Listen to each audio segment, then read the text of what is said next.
ಐಕೂರಾರ್ಯ ಪ್ರಿಯಂ ಶಿಷ್ಯಂ ಗುರುವರದೇಂದ್ರ ಪದಾರ್ಚಕಂ ಸದಾ ಸುಳಾದಿಪದ ವಕ್ತಾರಾಂ ಕುಪ್ಪೇರಾಯ ಗುರುಂಭಜೆ. ಅಜ್ಞಾನತಿಮಿರಚ್ಛೇದಂ ಬುದ್ಧಿಸಂಪತ್ಪ್ರದಾಯಕಂ ವಿಜ್ಞಾನ ವಿಮಲಂ ಶಾಂತಂ ವಿಜಯಾಖ್ಯ ಗುರುಂಭಜೆ. ಶ್ರೀ ವಿಜಯದಾಸಾರ್ಯ ವಿರಚಿತ ಶ್ರೀ ಹರಿನಾಮ ಪ್ರಶಂಸ ಸುಳಾದಿ. ದೊರಕುವದೇ ಹರಿನಾಮ ದೊರಕಿದರೆ ನಿಲಕದು, ದೊರಕಿದರೆ ಅವ ಬಲು ದೊರಿಯೇ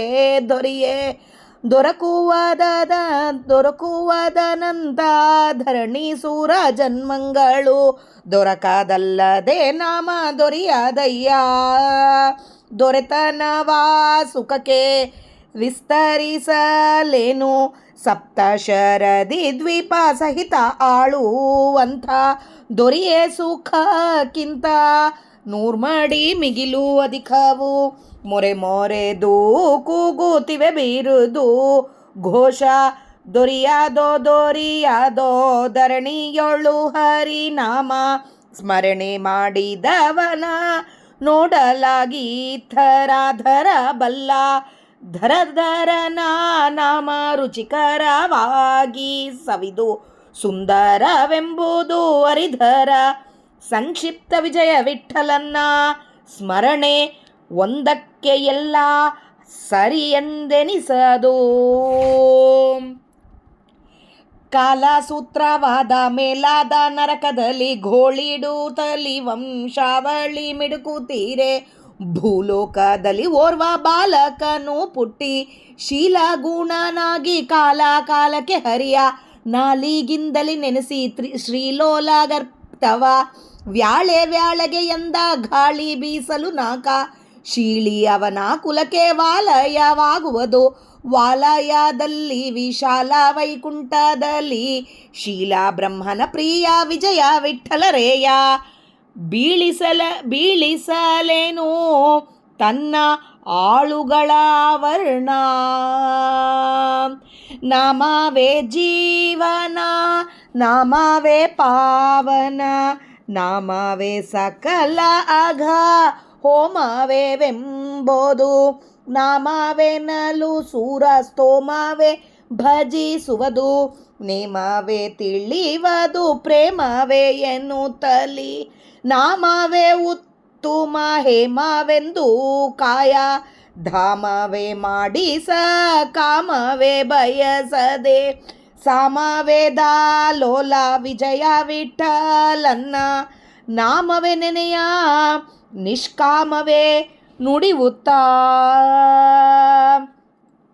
ಅಪ್ಪ ತಿಮ್ಮಪ್ಪನೇ ನಾಮವೇ ನೆನೆಸಲು ತುಪ್ಪ ಸಕ್ಕರೆ ಹಣ್ಣು ಹರಿವಾಣದಲ್ಲಿ ಒಪ್ಪಾಚಾರದಿಂದ ಸವಿದಂತ ಕಾಣಿರೋ. ಅಪ್ರಾಕೃತ ರಸಕ್ಕೆ ಪಡಿಯುಂಟೆ ಸುಪ್ರಸಾದ ನಾಮ ವಿಜಯ ವಿಠಲನ್ನ ತಪ್ಪದೆ ನಾಮ ಗುಪ್ತದಲ್ಲಿ ನೆನೆಸೋ. ನಾಮ ಒಂದು ಬಲವಾಗಿ ಸೀಮೆಯೊಳಗುಳ್ಳ ಬಲು ತಾಮಸರು ಬಂದು ಎನ್ನ ರೋಮ ಬಾಗಿಸುವರೆ. ನಾಮಕ್ಕನಂತ ಕಡಿಮೆ ಫಲವಧಿಕವಿಲ್ಲ, ಈ ಮಾತು ಮನ್ನಿಸೆ ಕಾಮಿಸಿ ಹರಿಯ ಪಾದ. ನಾಮವೇ ಬಿಡದೆ ನೆನೆಸೆ ರೋಮ ದುರಿತ ನಾಶ. ಕ್ಷೇಮ ಕೃತೆ ವಿಜಯ ವಿಠಲ ನಾಮ ಮುದ್ರಾಂಕಿತದವಗೆ ಭೂಮಿ ಆಕಾಶಕ್ಕೆ ಒಂದೇ ಸುಮಾರ್ಗವೆಂದು ಪ್ರೇಳೋ. ಹರಿನಾಮ ಸರಿಯಾದ ಕುರುಹು ನಾನರಿಯೇನೋ, ಅರಿದವರಿಗೆ ನಮೋ ಶ್ರೀಶ ವಿಜಯ ವಿಠಲ. ಹರಿನಾಮ ಸರಿಯಾದ ಕುರುಹು ನಾನರಿಯೇನೋ, ಅರಿದವರಿಗೆ ನಮೋ ಶ್ರೀಶ ವಿಜಯ ವಿಠಲ. ಮಧ್ವಾಂತರ್ಗತ ಶ್ರೀಕೃಷ್ಣಾರ್ಪಣಮಸ್ತು. ಜಯ ವಿಜಯರಾಯ. ಹರಿ ಶ್ರೀನಿವಾಸ. ಇವತ್ತು ನಾವು ಶ್ರೀ ವಿಜಯದಾಸಾರ್ಯ ವಿರಚಿತ ಸ್ತೋತ್ರ ಭಾಗ ಸುಳಾದಿಯಲ್ಲಿ ಶ್ರೀ ಹರಿನಾಮ ಪ್ರಶಂಸಾ ಸುಳಾದಿಯ ಅರ್ಥ ತಿಳಿಯಲಿಕ್ಕೆ ಪ್ರಯತ್ನ ಮಾಡೋಣ. ಹರಿನಾಮ ದೊರಕುವುದೇ ಹರಿನಾಮ ಅಂತ ಹೇಳ್ತಾ ಇದ್ದಾರೆ ವಿಜಯದಾಸರಲ್ಲಿ. ಹರಿನಾಮ ಸಿಗ್ತದ?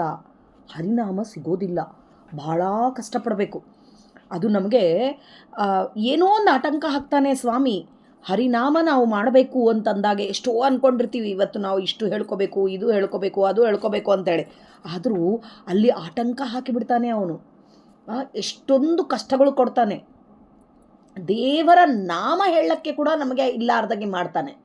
ಹಾಗೆ ಒಂದು ವೇಳೆ ನಮಗೆ ಹರಿನಾಮ ಸಿಕ್ಕಿತು ಅಂತ ಅಂದ್ಕೊಳ್ಳೋಣ, ಅಂದರೆ ಪ್ರಾರ್ಥನೆ ಮಾಡಲಿಕ್ಕೆ ಆಯಿತು, ಹರಿನಾಮ ಹೇಳಕ್ಕೆ ಆಯಿತು ಅಂತಂದರೆ, ಹರಿನಾಮ ಸಿಕ್ಕರೆ ಕೂಡ ನಿಲಕಲ್ಲ ಅಂತ ಹೇಳ್ತಾರೆ. ಹರಿನಾಮ ಸಿಕ್ಕರೂ ಅದು ನಿಲಕಲ್ಲ, ಎಟಕಲ್ಲ, ನಮ್ಮ ಮನಸ್ಸಿಗೆ ಉಳಿಯಲ್ಲ. ಉಳಿದರೆ ಬಹಳ ಕ್ಷೇಮ.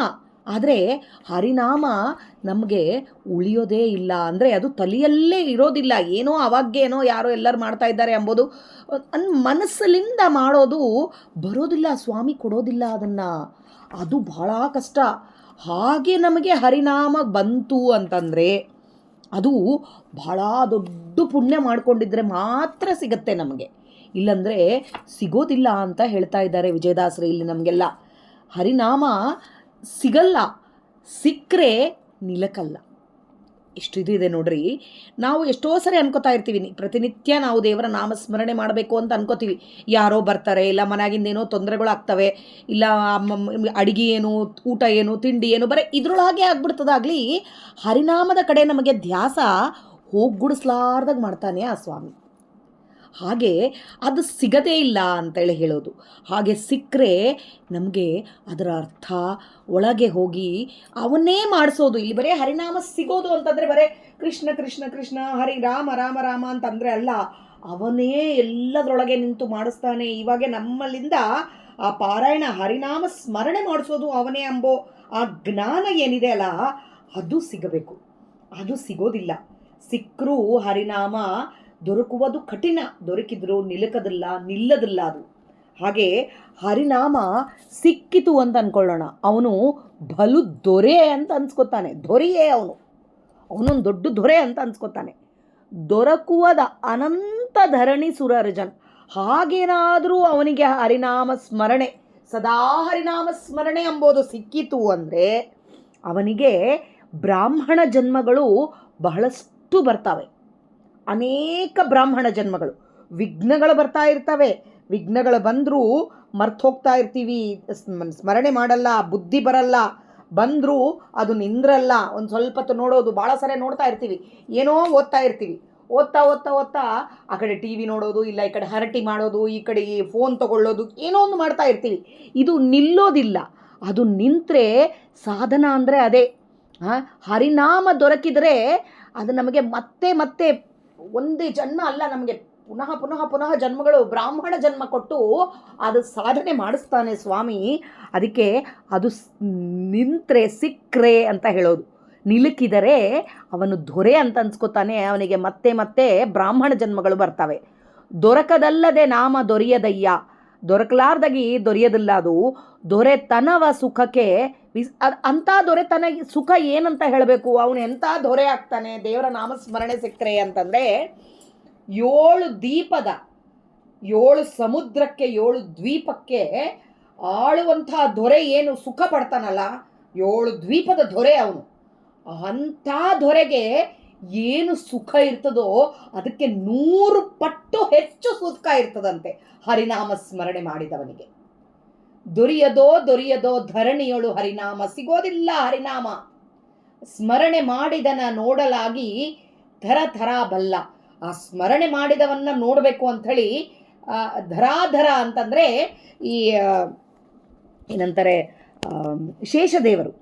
ಶೇಷದೇವರು ಹರಿನಾಮ ಸ್ಮರಣೆ ತಮ್ಮ ಎಲ್ಲ ನಾಲಿಗೆಗಳಿಂದ ಮಾಡ್ತಾ ಇರ್ತಾರೆ ಅಂತ. ಸದಾ ಹರಿನಾಮ ಸ್ಮರಣೆ ಮಾಡೋರು ಅವರು ನೋಡ್ತಾರಂತೆ. ಅವರಿಗೇ ಗೊತ್ತು ಹರಿನಾಮ ಸ್ಮರಣೆ ಎಷ್ಟು ಕಠಿಣ ಅಂಬೋದು. ಆ ದೇವರ ನಾಮ ರುಚಿಕರವಾಗಿ ಸವಿದು ಸುಂದರವೆಂಬುದು ಹರಿಧರ ಸಂಕ್ಷಿಪ್ತ ವಿಜಯ ವಿಠಲನ್ನ. ದೇವರನ್ನ ಸಂಕ್ಷಿಪ್ತ ಅಂತ ಕರೀತಾರೆ. ಅಂದರೆ ನಮ್ಮಲ್ಲಿ ಎಲ್ಲ ಯಜ್ಞಗಳು, ಯಾಗಗಳು, ಏನೇ ನಾವು ಪೂಜೆಗಳು ಮಾಡಿದರೆ, ಏನು ಮಾಡಿದರೆ ಎಲ್ಲ ಅವನ ನಾಮಸ್ಮರಣೆ. ಅದಕ್ಕೆ ಸಂಕ್ಷಿಪ್ತ ವಿಜಯ ವಿಠಲನ್ನ ಸ್ಮರಣೆ ಇದ್ದರೆ ಸಾಕಂತೆ, ಎಲ್ಲದಕ್ಕೂ ಎಲ್ಲ ಸರಿ ಎಂದೆನಿಸ್ತದ ಅಂತ ಹೇಳ್ತಾ ಇದ್ದಾರೆ. ಆಮೇಲೆ ಮಟ್ಟತಾಳದೊಳಗೆ ಇಲ್ಲಿ ಕಾಲಸೂತ್ರವಾದ, ಅಂದರೆ ಇಲ್ಲಿ ಕಾಲಸೂತ್ರ ಮೊದಲಾದ ನರಕಗಳಿರ್ತವೆ. ಆ ನರಕದೊಳಗೆ ಗೋಳಿಡುತ್ತಲಿ ವಂಶನೇ ಗೋಳಿಡ್ತಾ ಇದೆ. ಆ ಗೋಳಿಡೋ ಕಾಲಕ್ಕೆ ಭೂಲೋಕದೊಳಗೆ ಒಂದು ಹುಡುಗ ಹುಟ್ಟಿ, ಒಂದು ಮಗು ಹುಟ್ಟಿ ಅವನು ಶೀಲಗುಣನಾಗಿ ಕಾಲ ಕಾಲಕ್ಕೆ ಬಿಡ್ಲಾರ್ದಾಗಿ ದೇವರ ನಾಮ ಸ್ಮರಣೆ ಮಾಡಿದರೆ, ನಾಲಿಗಿಂದ ನೆನೆಸಿ ಶ್ರೀಲೋಲಾರ್ಪಿತ ಕೃಷ್ಣ ನಿನಗೆ ಅರ್ಪಿತ ಅಂತ ಹೇಳಿ ವ್ಯಾಳೆಗೆ ಅಂದರೆ ಆ ಗಾಳಿ ಅವನು ಏನು ಹೇಳ್ತಾ ಇದ್ದಾನೋ ಅದರಲ್ಲಿಂದ ಅವನ ಎಲ್ಲ ಈ ಕುಲಗಳೆಲ್ಲ ನರಕದಲ್ಲಿಂದ ಹೊರಗೆ ಬರ್ತವೆ ಅಂತ ಹೇಳ್ತಾರೆ. ಗಾಳಿ ಬೀಸಲು ನಾಕಾಶೀಳಿ ಅವನ ಕುಲಕ್ಕೆ ವಾಲಯವಾಗುವುದು, ಅವನ ಕುಲ ಎಲ್ಲ ಉದ್ಧಾರ ಆಗ್ತದ. ವಾಲಯದಲ್ಲಿ ವಿಶಾಲ ವೈಕುಂಠದಲ್ಲಿ ಶೀಲ ಬ್ರಹ್ಮನ ಪ್ರಿಯ ವಿಜಯ ವಿಠಲ ದೇವರು ಸ್ವತಂತ್ರರು ಅಂತ ಹೇಳೋರೇ ಶೀಲ. ಅಂಥವರ ಸಂಘದೊಳಗೆ ಕೂಡ ನಮ್ಮನ್ನು ಹಾಕ್ತಾನೆ. ಶೀಲ ಬ್ರಹ್ಮನ ಪ್ರಿಯ ದೇವರು ಸರ್ವ ಸ್ವತಂತ್ರರು ಅಂತ ಹೇಳೋದು ಬ್ರಹ್ಮದೇವರು. ಆ ಬ್ರಹ್ಮದೇವರು ನಮ್ಮನ್ನು ಅಲ್ಲಿಂದ ಅಂದರೆ ಅಲ್ಲಿ ವೈಕುಂಠಕ್ಕೆ ಕರ್ಕೊಂಡು ಹೋಗ್ತಾನೆ. ಅಂಥ ಪ್ರಿಯನಾದ ದೇವರು ಆ ನಾಮಸ್ಮರಣೆಯಿಂದನೇ ವೈಕುಂಠಕ್ಕೆ ಕರ್ಕೊಂಡು ಹೋಗ್ತಾನೆ. ಬೀಳಲೀಸನು ತನ್ನ ಆಳುಗಳ ವರ್ಣ ತನ್ನ ಆಳುಗಳು ಅಂತಿದ್ದವ್ರನ್ನ ದೇವರು ಯಾವತ್ತು ಕೆಳಗೆ ಬೀಳಾರ್ದಾಗಿ ನೋಡ್ಕೋತಾರೆ ಅಂಥೇಳಿ. ಆಮೇಲೆ ನಾಮವೇ ಜೀವನ, ದೇವರ ನಾಮಸ್ಮರಣೆನೇ ಜೀವನ. ಅವನ ನಾಮಸ್ಮರಣೆ ಮಾಡ್ತಾ ಇರ್ಬೇಕು, ಅದೇ ಜೀವನ ಅಂತ ಹೇಳೋದು. ಅವನ ನಾಮವೇ ಪಾವನ ಅವನ ನಾಮ. ನಾಮವೇ ಸಕಲ ಅಘ ಹೋಮವೇ ಎಂಬುದು. ನಮ್ಮ ಎಲ್ಲ ಪಾಪಗಳನ್ನೆಲ್ಲ ಸುಟ್ಟಾಕಿ ಬಿಡ್ತದಂತ ದೇವರ ನಾಮವೆನ್ನಲು ಸುರಸ್ಥೋಮವೇ ಭಜಿಸುವುದು. ದೇವರ ಗುಂಪೆಲ್ಲ ದೇವರ ನಾಮವನ್ನೇ ಭಜಿಸ್ತಾ ಇರ್ತದ. ನೇಮವೇ ತಿಳಿಯುವುದು ಪ್ರೇಮವೇ ಎನ್ನುತ್ತಲಿ. ನೇಮ ತಿಳ್ಕೋಬೇಕು, ಪ್ರೇಮದಲ್ಲಿಂದ ಸ್ವಾಮಿಯ ನಾಮ ಸ್ಮರಣೆ ಮಾಡಬೇಕು. ನಾಮವೇ ಉತ್ತಮ ಹೇಮವೆಂದು ಕಾಯ.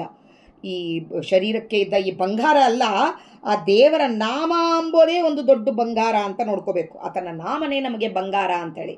ಧಾಮವೇ ಮಾಡಿ ಸಕಾಮವೇ ಬಯಸದೆ, ಬೇರೆ ಏನು ಬಯಸಲಾರ್ದಾಗಿ ಈ ಶರೀರದೊಳಗೆ ಅವನ ನಾಮ ಮಾತ್ರ ಬೇಕು ಅಂಥೇಳಿ ಆ ನಾಮದ ಬಂಗಾರವನ್ನು ನಾವು ಧಾರಣೆ ಮಾಡಬೇಕು.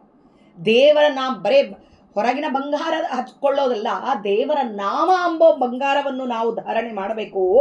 ಅದು ಮಾಡಿದರೆ ಸಾಮವೇದಲಿಂದ ಸ್ತುತಿಸಲ್ಪಟ್ಟ ವಿಜಯ ವಿಠಲ ನಾಮವೇ ನೆನೆಯ ನಿಷ್ಕಾಮ, ಏನು ಕೇಳಬಾರ್ದು, ಬರೇ ದೇವರ ನಾಮ ಸ್ಮರಣೆ ಅಷ್ಟೇ ಇರಬೇಕು. ನಿಷ್ಕಾಮವೇ ನುಡಿಯುತ್ತಾ ನಿಷ್ಕಾಮದಿಂದ ಅವನ ನಾಮ ಸ್ಮರಣೆ ಮಾಡ್ತಾ ಇರಬೇಕು ಅಂತ ಹೇಳ್ತಾರೆ. ಆಮೇಲೆ ಅಪ್ಪ ತಿಮ್ಮಪ್ಪನ ನಾಮವೇ, ಅವನ ನಾಮ ಯಾರ ನಾಮ ನೆನೆಸಬೇಕು ಅಂತ ತಿಮ್ಮಪ್ಪನ ನಾಮ ನೆನೆಸು, ಕೃಷ್ಣನ ನಾಮ ನೆನೆಸು. ಇಲ್ಲಿ ವಿಜಯದಾಸರು ಹೇಳ್ತಾ ಇದ್ದಾರೆ, ತಿಮ್ಮಪ್ಪ ನಿನ್ನ ನಾಮ ನೆನೆಸಿದ್ರೆ ಸಾಕು. ತುಪ್ಪ ಸಕ್ಕರೆ ಹಣ್ಣು ಹರಿವಾಣದೊಳಗೆ ಇಟ್ಕೊಂಡು ಉಪಚಾರದಿಂದ ಸವಿದಂತೆ ಕಾಣಿರು. ಉಪಚಾರದಿಂದ ಅಂದರೆ ದೇವರಿಗೆ ಸಮರ್ಪಿತವಾಗಿ ಅದರಲ್ಲಿಂದ ನಾವು ಸವಿದರೆ ಹೇಗಿರ್ತದ, ಅದು ಅಪ್ರಾಕೃತ ರಸಕ್ಕೆ ಪಡಿಯುಂಟೆ.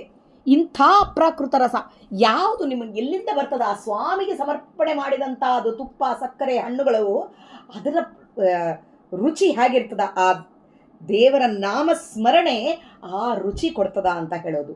ಸುಪ್ರಸಾದ ನಾಮ, ಸುಪ್ರಸಾದ, ದೇವರ ನಾಮನೇ ಸುಪ್ರಸಾದ. ಆ ಪ್ರಸಾದವನ್ನು ನಾವು ಭುಂಜನೆ ಮಾಡಬೇಕು. ತಪ್ಪದೇ ನಾಮ ಗುಪ್ತದಲ್ಲಿ ನೆನೆಯೋ, ಅದನ್ನು ಬಿಡಲಾರ್ದೆ ಗುಪ್ತದಲ್ಲಿ ನೆನೆಸ್ತಾ ಇರು. ಸ್ವಾಮಿ ಸ್ವಾಮಿ ಸ್ವಾಮಿ ನಿಂತರು ಕೂತ್ರೆ ಮಾಡಿಸ್ತಾ ಇದ್ದಾನೆ. ಅಪ್ಪ ನೀನೇ ಮಾಡಿಸ್ತಾ ಇದ್ದಿ, ಕೃಷ್ಣ ನೀನೇ ಮಾಡಿಸ್ತಾ ಇದ್ದಿ, ರಾಮ ನೀನೇ ಮಾಡಿಸ್ತಾ ಇದ್ದಿ, ಹೇಳಿ ಹೇಳಿ ನೆನೆತಾ ಇರು. ನಾಮ ಒಂದು ಬಲವಾಗಿ ಸೀಮೆಯೊಳಗುಳ್ಳ, ಈ ನಾಮ ನಮಗೆ ಬಲವಾಗಿ ಇದ್ದರೆ ನಮ್ಮ ಒಳಗೆ ಎಡಗಡೆ ಭಾಗದಲ್ಲಿ ಈ ತಾಮಸರಿದ್ದಾರೆ, ಅವರು ಒಂದು ಕೂದಲು ಕೂಡ ತೆಗಿಲಕ್ಕಾಗಲ್ಲಂತೆ. ನಮ್ಮನ್ನ ತಾಮಸಕ್ಕೆ ಕರ್ಕೊಂಡು ಹೋಗೋದಲ್ಲ, ದೇವರ ನಾಮ ಸ್ಮರಣೆ ಮಾಡ್ತಾ ಇದ್ರೆ ಅವ್ರು ನಮ್ಗೊಂದು ಕೂದಲು ಅಳಗಾಡಿಸ್ಲಕ್ಕಾಗದಲ್ಲ ಅಂತಾರೆ. ನಾಮಕ್ಕೆ ಅನಂತ ಕಡಿಮೆ ಫಲ ಅಧಿಕವಿಲ್ಲ, ಇದಕ್ಕೆ ಕಡಿಮೆಯ ಅಧಿಕ ಅಂತೇಳಿ ಫಲ ಇಲ್ಲ, ನಾಮಕ್ಕೆ ಅನಂತ ಫಲ ಇದ್ದದ. ಈ ಮಾತು ಮನ್ನಿಸೆ ಸುಕಾಮಿಸಿ ಹರಿಯ ಪಾದ, ದೇವರ ಈ ಮಾತನ್ನು ಮನ್ನಿಸಿ ದೇವರ ನಾಮವನ್ನು, ದೇವರ ಪಾದವನ್ನು ಹಿಡಿದು ನಾಮವನ್ನು ಬಿಡದೆ ನೆನೆಸಿದ್ರೆ ಸಾಕು. ರೋಮ ದುರಿತ ನಾಶ. ನಮ್ಮ ಒಳಗೆ ಇದ್ದ ಎಲ್ಲ ಎಷ್ಟು ನಮ್ಮ ಒಳಗೆ ಇದ್ದ ಈ ಪಾಪಗಳಿದ್ದಾವೋ, ಎಷ್ಟು ಕೂದಲ ಇದ್ದಾವೋ ನಮ್ಮ ಹತ್ರ ಅಷ್ಟು ಪಾಪಗಳಿರ್ತವೆ, ಅಷ್ಟು ಪಾಪಗಳು ಕೂಡ ಕಿತ್ತಾಕಿ ಬಿಡ್ತಾನೆ ಸ್ವಾಮಿ ಅಂತ ಹೇಳ್ತಾರೆ. ಕ್ಷೇಮಾಕೃತ ವಿಜಯ ವಿಠಲ ನಾಮ ಮುದ್ರಾಂಕಿತದವರೆಗೆ ಕ್ಷೇಮಾಕೃತೆ ಅಂತಂತಾರೆ. ಕ್ಷೇಮಾಕೃತೆ ಅಂತಂದರೆ ಇಲ್ಲಿ ನಾಮ, ದೇವರ ನಾಮ ಅಂಬೋದು ಉಳಿಯಲ್ಲ ಅಂತ ಹೇಳಿದ್ವಿ. ಹಾಂ, ಈ ಏನಂತಾರೆ, ಸಿಗ್ಲಾರ್ದಾಗಿರೋದೇನಾದರೂ ಸಿಕ್ಕರೆ ಅದನ್ನು ಯೋಗ ಅಂತಾರೆ. ಅಂದರೆ ದೇವರ ನಾಮ ಸಿಗೋದು ನಮಗೆ ಯೋಗ. ಸಿಕ್ಕಿದ್ದು ಉಳಿದ್ರೆ, ಆ ಸಿಕ್ಕಿದ್ದ ನಾಮ ಉಳಿದ್ರೆ ಕ್ಷೇಮ. ಅದಕ್ಕೆ ಕ್ಷೇಮಾಕೃತ ಅಂತಂದರೆ ನಿನ್ನ ನಾಮ ನನಗೆ ಉಳಿಯೋ ಥರ ಮಾಡಪ್ಪ ಅಂತ ಬೇಡ್ಕೋಬೇಕು. ಕ್ಷೇಮಾಕೃತ ವಿಜಯ ವಿಠ್ಠಲ ನಾಮ ಮುದ್ರಾಂಕಿತದವಗೆ ಭೂಮಿ ಆಕಾಶಕ್ಕೆ ಒಂದೇ ಸುಮಾರ್ಗವೆಂದು ಪೇಳು. ಒಂದೇ ಸುಮಾರ್ಗ ನಮಗೆ ಭೂಮಿಲಿಂದ ಆಕಾಶಕ್ಕೆ. ಅಂದರೆ ಈ ದೇವರ ನಾಮ ಅಂಬೋದೇ ನಮಗೆ ವೈಕುಂಠಕ್ಕೆ ಹಾದಿ ಅಂತ ಹೇಳ್ತಾರೆ. ಆಮೇಲೆ ಹರಿನಾಮ ಸರಿಯಾದ ಕುರುಹು ನಾನರಿಯೇನು. ವಿಜಯದಾಸರೇನು ಹೇಳ್ತಾರೆ, ಇಷ್ಟೆಲ್ಲ ಹೇಳಿ ಹರಿನಾಮಕ್ಕೆ ಸರಿಯಾದ ಗುರ್ತು ನನಗೇನೂ ಗೊತ್ತಿಲ್ಲ, ಅದರ ಬಗ್ಗೆ ರಹಸ್ಯನೇ ನನಗೆ ಗೊತ್ತಿಲ್ಲ. ಅರಿದವನಿಗೆ ಯಾರು ತಿಳ್ಕೊಂಡಿದ್ದಾರೋ, ನನಗಿಂತ ದೊಡ್ಡವರು ಎಲ್ಲರೂ ಯಾರ್ಯಾರು ತಿಳ್ಕೊಂಡಿದ್ದಾರೋ ಅವರಿಗೆ ನಮೋ ನಮೋ ಅಂತ ನಮಸ್ಕಾರ ಮಾಡ್ತೀನಿ. ದೇವರೇ, ಹರಿನಾಮದ ಕುರುಹು ತಿಳಿಸು ನನಗೆ, ಹರಿನಾಮದ ಈ ಏನಿದ್ದದ ಅಂಬೋದನ್ನು ನನಗೆ ತಿಳಿಸು ಅಂಥೇಳಿ ವಿಜಯದಾಸರು ಹೇಳ್ತಾ ಇದ್ದಾರೆ. ಎಷ್ಟು ಹರಿನಾಮದ ಬಗ್ಗೆ ಹೇಳ್ತಾರೆ ಅಂದರೆ, ಹರಿನಾಮದ ಸುಳಾದಿಗಳು ಬಹಳಷ್ಟು ಇದ್ದಾವೆ. ಇದರೊಳಗೆ ಒಂದು ಸಮುದ್ರದಷ್ಟು ಅರ್ಥ ಇದ್ದರೆ ನನ್ನ ಜೀವನ ಯೋಕ್ತಿಗೆ ಒಂದು ತೊಟ್ಟು ಅಷ್ಟು ಅರ್ಥ ಆಗಿದೆ. ಅದೇ ಹೇಳಕ್ಕೆ ಪ್ರಯತ್ನ ಮಾಡಿರೋದು. ತಪ್ಪುಗಳಿದ್ದಲ್ಲಿ ಕ್ಷಮಿಸ್ರಿ. ಒಳಗೆ ನಿಂತು ಸ್ವಾಮಿ ವಿಜಯದಾಸರ ಅಂತರ್ಗತ ಪರಮಾತ್ಮ ಏನು ನುಡಿಸಿದ್ದಾನೋ ಅದೇ ನುಡಿಲಕ್ಕೆ ಪ್ರಯತ್ನ ಮಾಡಿರೋದು. ನಾಹಂಕರ್ತ ಹರಿಕರ್ತ ಮಧ್ವಾಂತರ್ಗತ ಶ್ರೀಕೃಷ್ಣ ಅರ್ಪಣಮಸ್ತು. ಜೈ ವಿಜಯರಾಯ. ಹರೇ ಶ್ರೀನಿವಾಸ.